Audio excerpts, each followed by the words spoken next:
Manisha academy channel में आप लोग का बहुत बहुत स्वागत है। मैथ पेडागोजी से क्वेश्चन कुछ हम डिस्कस कर चुके हैं, आगे का क्वेश्चन आज डिस्कस करने वाले हैं। तो चलिए स्टार्ट करते हैं। क्वेश्चन नंबर 15 तक हो गया था, 16 नंबर से क्वेश्चन है। पर्यवेक्षित स्वाध्याय विधि का गुण है। तो पर्यवेक्षित स्वाध्याय का कौन सा गुण है ये बताना है। यहाँ पे ऑप्शन नंबर दिया जा रहा है, ए है व्यक्तिगत क्रियाओं विधि का गुण है। पिछड़े बालकों को शिक्षा उपयुक्त ढंग से देने के लिए जो विधि है उसे कहते हैं। या छात्रों की पाठ्यवस्तु की का गहनता से विकास करना। या ऑप्शन डी है उपयुक्त सभी। तो ये जो ए बी सी तीनों हैं, ये तीनों सही हैं इस संदर्भ में। चलते हैं अगले क्वेश्चन पे। क्वेश्चन नंबर 17, रेखा गणित का संबंध है। रेखा गणित का संबंध पूछा जा रहा है, किससे है? संख्याओं से, प्रसार व विस्तार से, अंकों से, प्रतीक चिन्हों से। तो ये किससे है? तो यहाँ पे सही होगा, प्रसार और विस्तार का संबंध जो है रेखा गणित से है। चलते हैं अगले क्वेश्चन पे। क्वेश्चन नंबर 18, गणित सभी विज्ञानों का सिंह द्वार और कुंजी है। यह विचार किसका है? तो यहाँ पे हमको बताना है। ऑप्शन दिया जा रहा है, Dutton, Hogben, Roger Bacon, P Samuel. तो यहाँ पे हमारा सही ऑप्शन होगा सी, रोजन बेकन का ये कथन है। चलते हैं अगले क्वेश्चन पे। क्वेश्चन नंबर 19 है, पाठ्यक्रम निर्माण के सिद्धांत हैं। यहाँ पे पूछा जा रहा है कि पाठ्यक्रम निर्माण के सिद्धांत कौन से हैं ये बताना है। तो ऑप्शन ए है समन्वय व सुसंगठितता का, या उपयोगिता व जीवन से संबद्धता का, या आगे है क्रियाशीलता व परिवर्तनशीलता का। तो यहाँ पे जो सही है अगला ऑप्शन है उपयुक्त सभी। तो यही सही है, हमारा ऑप्शन सही है उपयुक्त सभी। 1 2 ए बी सी तीनों सही हैं। चलते हैं अगले क्वेश्चन पे। क्वेश्चन नंबर 20 है, वृत्त की परिधि तथा व्यास में संबंध ज्ञात करने हेतु किस विधि का प्रयोग उपयुक्त है? जो वृत्त है, वृत्त की परिधि, जो वृत्त की परिधि होती है और व्यास, उसके व्यास में जो दोनों में संबंध होता है, उसे किस विधि के द्वारा जो है, किस विधि के प्रयोग से ज्ञात किया जा सकता है ये पूछा जा रहा है। तो आगमन विधि, संश्लेषण विधि, निगमन विधि या प्रयोगशाला विधि। तो ये है प्रयोगशाला विधि, यहाँ जो हमारा ऑप्शन सही होगा। अगला क्वेश्चन है क्वेश्चन नंबर 21, किसी विधि के अंतर्गत यह निर्धारित किया जाता है कि पूरे अध्याय में कितने शीर्षकों के अंतर्गत व कितने कालांशों व किन किन दिनों को पढ़ना है। तो यहाँ पे ऑप्शन दिया जा रहा है,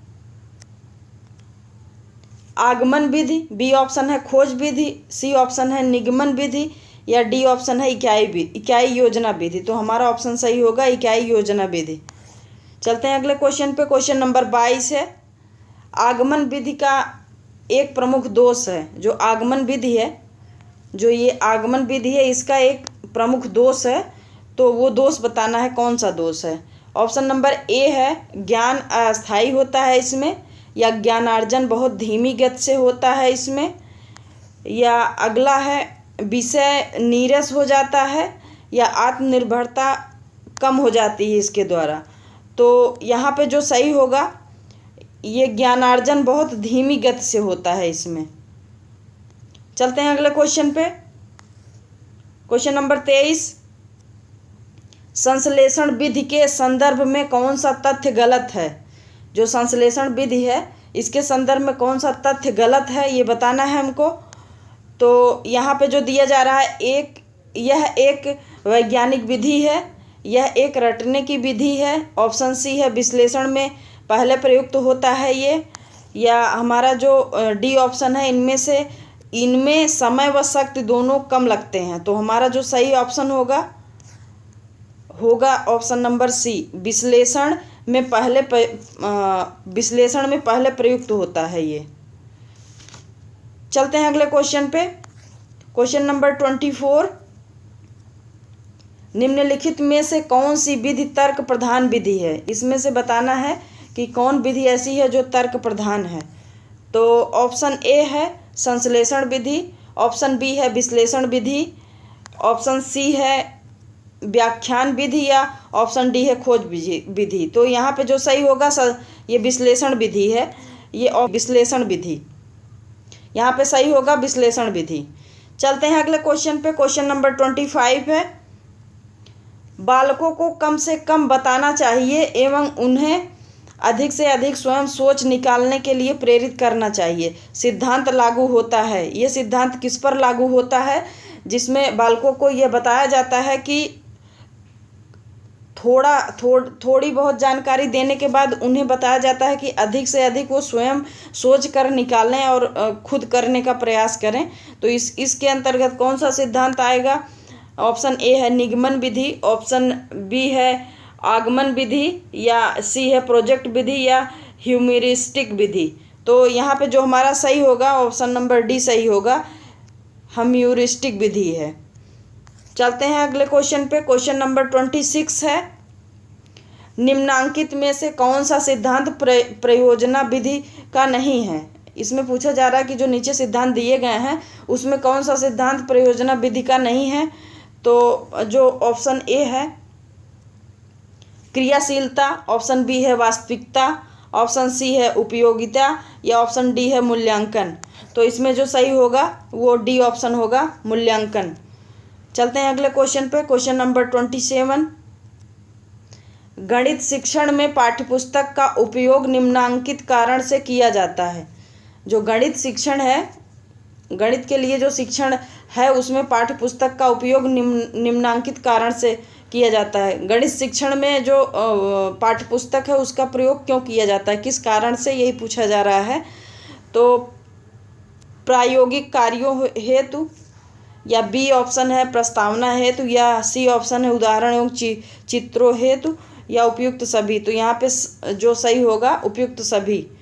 तो यहाँ पे देखा जा सकता है कि ये गणित में जो है, गणित शिक्षण में जो पाठ्यक्रम का प्रयोग होता है वो प्रायोगिक कार्यों के हेतु, प्रस्तावना हेतु, उदाहरण एवं चित्रों हेतु, इन तीनों कार्यों के लिए किया जाता है। चलते हैं अगले क्वेश्चन पे। क्वेश्चन नंबर 28, जिस विधि से पहले उदाहरण बाद में नियम बताए जाते हैं वह है।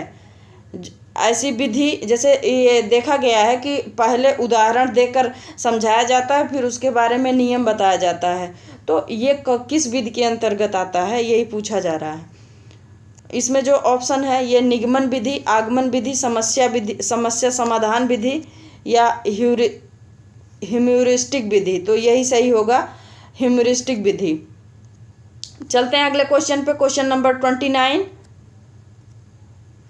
उच्च प्राथमिक स्तर पर गणित के लिए लिखित कार्य में अधिकांश त्रुटियां संबंध रखती हैं। उच्च प्राथमिक स्तर पर गणित के लिखित कार्य में अधिकांश त्रुटियां संबंध किससे रखती हैं ये बताना है। तो यहाँ पे जो ऑप्शन हमारा ए है मूलभूत प्रक्रियाओं से,